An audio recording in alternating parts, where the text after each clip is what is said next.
شروع اللہ کا نام لے کر جو بڑا مہربان نہایت رحم کرنے والا ہے۔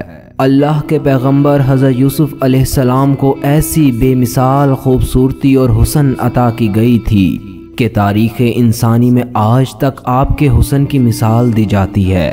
شاعر اپنی شاعری میں قصہ گو اپنے قصے میں حضرت یوسف علیہ السلام کی خوبصورتی کا ذکر کثرت سے کرتے آئے ہیں۔ حسن اور خوب روئی کا کوئی پہلو ایسا نہ تھا جو آپ علیہ السلام میں نہیں تھا۔ یوسف علیہ السلام کی نیک مزاجی اور بردباری نے آپ علیہ السلام کے حسن میں اور اضافہ کر دیا تھا۔ کوئی شخص بھی یوسف علیہ السلام کو پہلی مرتبہ دیکھنے پر ہی آپ کا فریقتہ اور حسن کا قائل ہو جاتا، مگر آپ کی اس بے مثال خوبصورتی کا ایک المناک پہلو یہ بھی تھا کہ اس حسن کی وجہ سے آپ کی زندگی بہت سی مشکلات کا شکار ہوئی اور آپ کا حسن ہی آپ کے لیے مصائب اور مصیبتوں کا سبب بن گیا۔ حضرت یوسف علیہ السلام کے والد کا نام یعقوب علیہ السلام تھا، جو خود ایک جلیل القدر نبی تھے۔ حضرت یعقوب علیہ السلام کے 12 بیٹے تھے، لیکن حضرت یوسف علیہ السلام کی خوبصورتی اور معصومیت کی وجہ سے آپ کو ان سے زیادہ محبت تھی۔ آپ علیہ السلام حضرت یوسف علیہ السلام کو اپنے دوسرے بیٹوں پر فوقیت دیتے تھے، لہٰذا حسد میں آ کر حضرت یوسف علیہ السلام کے بھائیوں نے انہیں دور صحرا میں کسی کنویں میں پھینک دیا اور گھر آ کر حضرت یعقوب علیہ السلام کو جھوٹ بولا کہ ایک بھیڑیا آ کر چیر پھاڑ کر انہیں کھا گیا۔ اس پر آپ علیہ السلام حضرت یوسف علیہ السلام کی قمیض لے کر روتے روتے اپنے حجرے میں چلے گئے۔ آپ کافی عرصہ یوں ہی روتے رہے اور اپنے بیٹوں سے ناراض رہے۔ ادھر ایک قافلہ جب اس کنویں کے پاس سے گزرا تو انہوں نے حضرت یوسف علیہ السلام کو باہر نکالا۔ انہوں نے دیکھا کہ یہ ایک نہایت حسین و جمیل بچہ ہے، لہٰذا آپ کو مصر کے بازار لے گئے تاکہ آپ کو بیچ کر کچھ رقم حاصل کر سکیں۔ عزیز مصر نے جب حضرت یوسف علیہ السلام کو دیکھا تو وہ بہت متاثر ہوا اور اچھی قیمت دے کر انہیں خرید لیا اور انہیں اپنے محل لے آیا۔ اس نے اپنی بیوی سے کہا کہ اس غلام کی اچھی طرح پرورش کرو۔ روایتوں میں آتا ہے کہ عزیز مصر کا نام عطفیر بن رحیب تھا اور وہ مصر کا وزیر مملکت تھا اور اس کی بیوی کا نام زلیخا تھا۔ حضرت یوسف علیہ السلام عزیز مصر کے محل میں زلیخا کی نگرانی میں پلے بڑھے اور وہیں جوان ہوئے۔ جب آپ علیہ السلام پر عالم شباب آیا تو آپ کی خوبصورتی میں مزید اضافہ ہو گیا۔ عالم یہ تھا کہ کوئی شخص بھی آپ کے پر نور چہرے کی طرف دیکھتا تو اس پر سے نظر ہٹانا مشکل ہو جاتا۔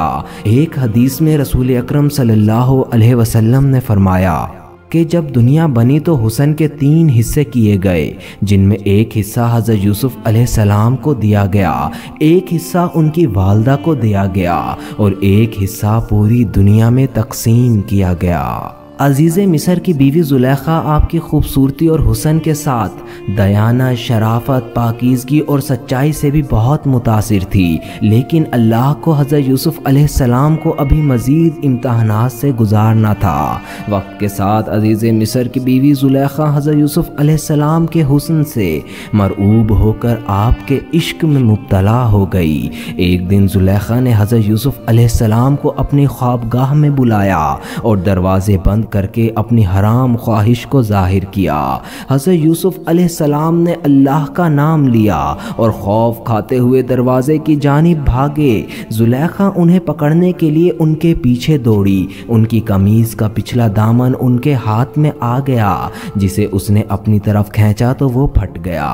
حضرت یوسف علیہ السلام باہر نکلے تو سامنے عزیز مصر کھڑا تھا، پیچھے زلیخا بھی باہر آ گئی۔ اس نے شوہر کو دروازے پر کھڑا دیکھا تو معصوم بن گئی اور حضرت یوسف علیہ السلام پر الزام لگاتے ہوئے کہا، یوسف میرے ساتھ غلط ارادہ رکھتا ہے، لہٰذا اسے سخت سزا دی جائے۔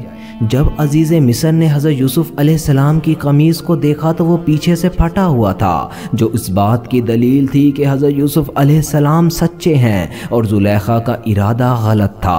وہیں اللہ کی طرف سے ایک اور معجزہ سرزد ہو گیا اور محل میں موجود ایک دودھ پیتا ہوا شیر خوار بچہ اللہ کے حکم سے بول اٹھا اور اس نے گواہی دی کہ حضرت یوسف علیہ السلام سچے اور پاک دامن ہیں۔ یوں عزیز مصر کے سامنے سچائی واضح ہو گئی، لیکن اپنی بیوی کی بدنامی کی خاطر وہ خاموش ہو گیا اور بات کو رفع دفع کیا۔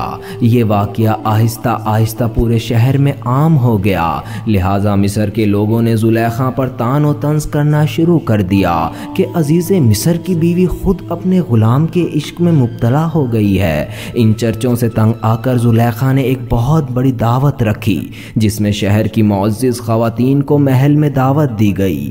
جب دعوت کا آغاز ہوا تو زلیخا نے عورتوں کے ہاتھ میں چھری اور پھل دے کر اسے کاٹنے کا کہا۔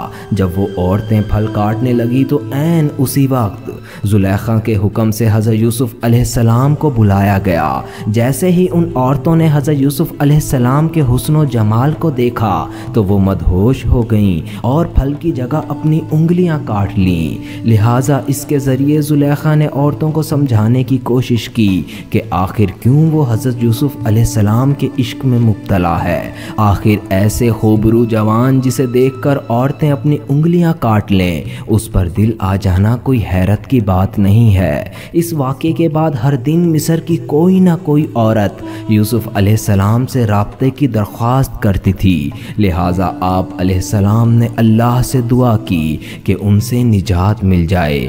آخر کار زلیخا کے لاکھ اصرار کرنے کے بعد بھی حضرت یوسف علیہ السلام اس کی طرف مائل نہ ہوئے اور اس کی خواہش کو رد کرتے رہے، تو عزیز مصر اور زلیخا کی طرف سے آپ کو زندان میں قید کر دیا گیا۔ یوسف علیہ السلام کی اس دعا کا ذکر اللہ تعالیٰ نے قرآن میں بھی کیا ہے۔ یوسف نے کہا، اے میرے پروردگار، جس کام کی طرف وہ مجھے بلا رہی ہے اس سے بہتر تو قید خانہ ہے۔ آپ علیہ السلام تقریباً 10 برس جیل میں قید رہے۔ مصر کے بادشاہ نے آپ کو کس طرح آزاد کر دیا، آپ عزیز مصر کیسے بنے، اور آپ علیہ السلام اپنے والد اور بھائیوں سے کیسے ملے، اس واقعے کا ذکر ہم کسی اور ویڈیو میں کریں گے۔ فی الحال اس ویڈیو میں یہ پیغام ہے کہ اللہ کے نبی یوسف علیہ السلام نے گناہ اور نافرمانی سے بچنے کی خاطر کتنی مشکلات کا سامنا کیا اور قید و بند کی مصیبتیں جھیلیں۔ اس کے باوجود آپ ثابت قدم رہے اور اپنے پروردگار کو راضی کرنے کی خاطر اپنے نفس کو کس طرح زیر کیا۔